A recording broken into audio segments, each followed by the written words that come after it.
കൊച്ചിയിൽ 25 കോടി രൂപയുടെ ഓൺലൈൻ തട്ടിപ്പ് കേസിൽ നിർണായക വിവരങ്ങൾ 24-ന്. തട്ടിപ്പിലൂടെ സ്വന്തമാക്കി 25 കോടിയിൽ 16 കോടിയും എത്തിയത് ഹൈദരാബാദിലെ ഒരു അക്കൗണ്ടിലേക്കാണ്.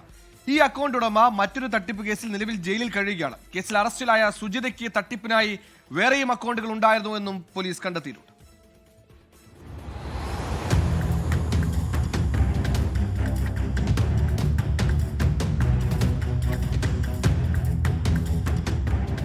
ഫാർമസ്യൂട്ടിക്കൽ കമ്പനി ഉടമയെ ഓൺലൈൻ തട്ടിപ്പിനിരയാക്കി 25 കോടി കവർന്ന കേസിലെ 16 കോടി രൂപ ഹൈദരാബാദിലെ അക്കൗണ്ടിലാണ് എത്തിയതെന്ന് പോലീസ് കണ്ടെത്തി. ഈ അക്കൗണ്ട് ഉടമ നിലവിൽ തട്ടിപ്പ് കേസിൽ ജയിലിലാണ്. 2 ദിവസത്തിനകം ഇയാളുടെ അറസ്റ്റ് രേഖപ്പെടുത്താനാണ് പോലീസ് നീക്കം. നിലവിൽ അറസ്റ്റിലായ സുജിത തട്ടിപ്പിനായി കൂടുതൽ അക്കൗണ്ടുകൾ ഉപയോഗിച്ചിരുന്നുവെന്നും പോലീസ് കണ്ടെത്തിയിട്ടുണ്ട്. വരുമാനമാർഗം വീട്ടുജോലിയാണ് എന്ന് സുജിത പറഞ്ഞത് കളവാണെന്നും അന്വേഷണ സംഘം തിരിച്ചറിഞ്ഞു.